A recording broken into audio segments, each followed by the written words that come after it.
when it comes to opening oysters, we're doing it the wrong way, completely the wrong way, including fishmongers. I show you a way so easy, so simple, that you will never, ever have to buy that pre-opened stuff again.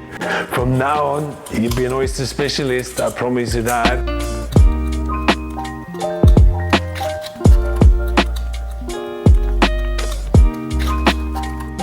I learned that method from an oyster farmer in France, in Normandy. Now, I mean, he literally just opened 20 oysters in a minute. You just could see those top shells flying through the air. I mean, it was pretty impressive. And there came oyster after oyster after oyster, and I ate and I ate and I ate. I mean, it was so good. And we drank loads of cider, loads. Oh, I wish I could go there again. Who am I? Well, my name is Walter Trupp, and I used to manage and own and run some of the best restaurants in Europe, and now run my own cooking school. And first I need to tell you why you should not buy open oysters. Well, first, they can be frozen and defrosted. Restaurants and fishmongers are guilty of them. Most people open it from the wrong side, like from the front of the shell, where the shell is the weakest. A better way is at the shell thickest part, at the hinge.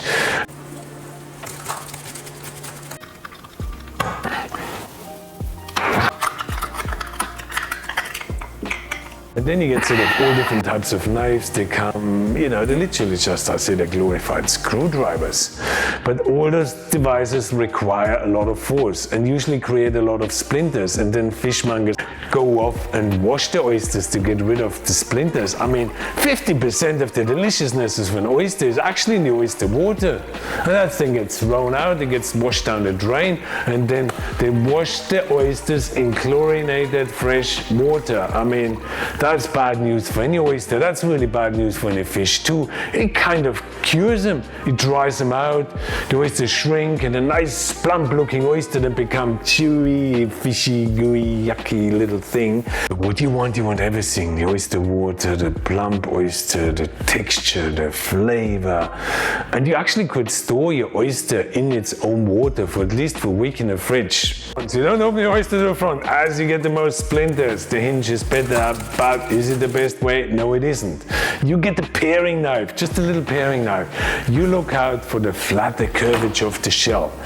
That's where the muscle sits that holds the two shells together.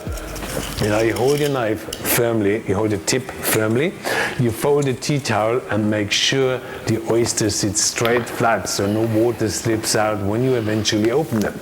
Then you find an easy way in, so just wiggle it a little bit in. You will find a way in, don't worry.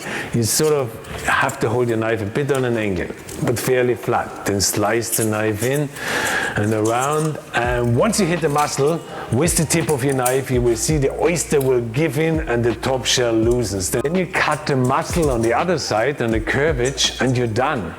And then you can flip them over if you want them. You can eat them straight away, or you can place the oysters in a bowl with the water, and then go off and wash the shell in case you have some splinters or some sun. And then you wash the oyster in the oyster water. Place them back in the shell, a different container, and strain the water through a fine sieve, and place them both back into the shell, and you could literally store them in the fridge for 3 to 4 days. Now, also please check out my video on crispy skin fish. That's a great way for preparing another seafood, and let's try them now. So how do I taste it? I basically drink the water, I let the water and the oyster go into my mouth. I let it sort of sit there for a few seconds, then I just let the water run down my throat, and then I bite into the oyster 5 or 6 times, and you have a totally new, different oyster experience.